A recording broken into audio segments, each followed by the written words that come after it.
25শে April 2026 Washington ডিসির এক ঝলমলে রাতে হোয়াইট হাউসের পাশে চলছিল ক্ষমতা আর গ্ল্যামারের সবচেয়ে আলোচিত আয়োজন। কিন্তু সেই আলো ভেদ করে ধীরে ধীরে এগিয়ে আসছিল এক অদৃশ্য অন্ধকার, যা মুহূর্তেই বদলে দিতে যাচ্ছিল সবকিছু। হঠাৎ গুলির শব্দ, আতঙ্কে ছুটোছুটি আর নিরাপত্তা বাহিনীর তীব্র প্রতিক্রিয়া। পুরো পরিবেশ যেন যুদ্ধক্ষেত্রে পরিণত হয়। সাবেক প্রেসিডেন্ট ডোনাল্ড ট্রাম্প পরে বলেন, সে দেখতে ছিল একেবারে শয়তানের মতো। কিন্তু কে এই হামলাকারী? অবাক করা বিষয়, সে কোনো অপরাধী নয়, বরং একজন মেধাবী, উচ্চশিক্ষিত মানুষ। কিভাবে একটি উজ্জ্বল ভবিষ্যৎ ধীরে ধীরে অন্ধকারে হারিয়ে গেল?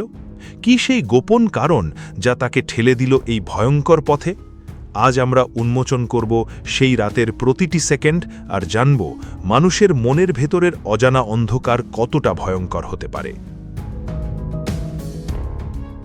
যুক্তরাষ্ট্রের রাজধানী ওয়াশিংটন ডিসির আকাশে সেদিন এক অন্যরকম আলো ঝলমল করছিল।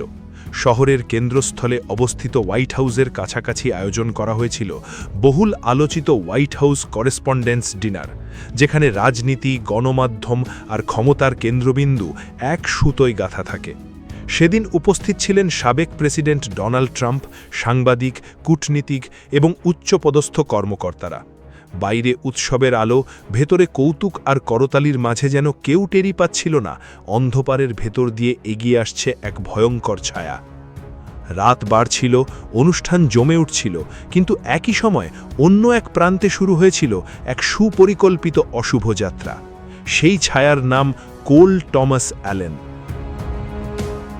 বয়স মাত্র 31, কিন্তু তার জীবনের গল্প যেন এক রহস্যময় ধাঁধা। তিনি ছিলেন ক্যালিফোর্নিয়া ইনস্টিটিউট অফ টেকনোলজির একজন মেধাবী ছাত্র, যিনি মেকানিক্যাল ইঞ্জিনিয়ারিং ও কম্পিউটার সায়েন্সে অসাধারণ কৃতিত্ব অর্জন করেছিলেন। শিক্ষকতা পেশায় যুক্ত হয়ে তিনি ছাত্রদের অনুপ্রাণিত করতেন, পুরস্কার জিতেছিলেন টিচার অফ দ্য মান্থ হিসেবেও। বাইরে থেকে দেখলে এক আদর্শ নাগরিক, এক সফল মানুষ, কিন্তু মানুষের মনের ভেতরের অন্ধকার সবসময় চোখে ধরা পড়ে না। অ্যালেনের জীবনের বাঁক বদলাতে শুরু করে ধীরে ধীরে। তার চিন্তাধারা ক্রমে হয়ে ওঠে চরমপন্থী। নিজের লেখা একটি গোপন ম্যানিফেস্টোতে তিনি নিজেকে পরিচয় দেন ফ্রেন্ডলি ফেডারেল অ্যাসেসিভ হিসেবে, যা শুনতে যতটা অদ্ভুত ততটাই বিপজ্জনক। তার বিশ্বাস ছিল তিনি একটি ন্যায়যুক্ত লড়াই লড়ছেন। তার ক্ষোভ জমা হচ্ছিল নির্দিষ্ট কিছু নীতির বিরুদ্ধে, বিশেষ করে যুক্তরাষ্ট্রের মাদক বিরোধী আন্তর্জাতিক অভিযানের প্রতি। একসময় সেই ক্ষোভ রূপ নেয় ভয়ঙ্কর সিদ্ধান্তে। এই সিদ্ধান্ত হঠাৎ করে আসেনি, বরং বছরের পর বছর ধরে অ্যালেন নিজেকে প্রস্তুত করেছেন। আইনগতভাবে অস্ত্র কিনেছেন, সেগুলো গোপনে সংরক্ষণ করেছেন, এমনকি পরিবারের কাছেও গোপন রেখেছেন তার প্রকৃত পরিকল্পনা। তিনি ভেবেচিন্তে তার যাত্রাপথ নির্বাচন করেন। লস অ্যাঞ্জেলেস থেকে ট্রেনে করে শিকাগো, তারপর ওয়াশিংটন, যাতে নজরদারি এড়ানো যায়। তার প্রতীকী পদক্ষেপ ছিল হিসেব করে নেওয়া, ঠান্ডা মাথার পরিকল্পনার অংশ। সবচেয়ে ভয়ঙ্কর বিষয় ছিল তার টার্গেট তালিকা। সেখানে প্রশাসনের বিভিন্ন কর্মচারীর নাম অগ্রাধিকার অনুযায়ী সাজানো ছিল, কিন্তু অদ্ভুতভাবে কাশ প্যাটেলের নাম সেই তালিকায় ছিল না, যা তদন্তকারীদের কাছে এক রহস্য হয়ে দাঁড়ায়। তারপর আসে সেই রাত।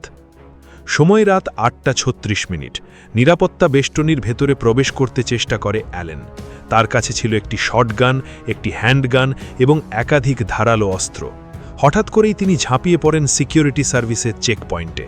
মুহূর্তের মধ্যে চারপাশে শুরু হয় চিৎকার, আতঙ্ক আর গুলির শব্দ।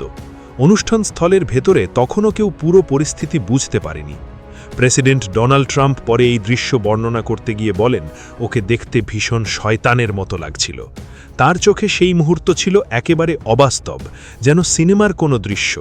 অ্যালেন তখন প্রাণপণে লড়াই করছিল, যেন সে জানত এটাই তার জীবনের শেষ মিশন।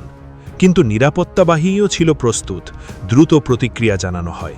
গুলি বিনিময়ের মাঝে একজন কর্মচারী গুলিবিদ্ধ হন, কিন্তু তার বুলেটপ্রুফ ভেস্ট তাকে প্রাণে বাঁচিয়ে দেয়।